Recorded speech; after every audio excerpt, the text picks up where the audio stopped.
let's explore how to set up the Lost Mary BM6000. The Lost Mary BM6000. It is a best-selling disposable alternative.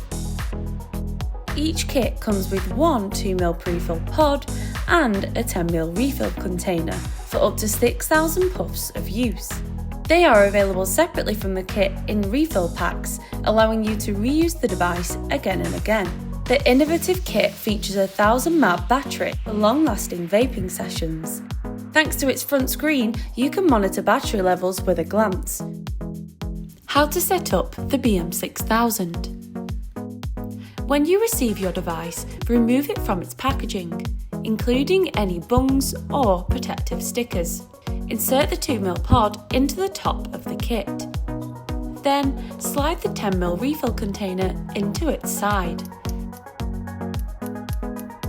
How to recharge the device. To recharge the BM6000, you will need a USB-C cable.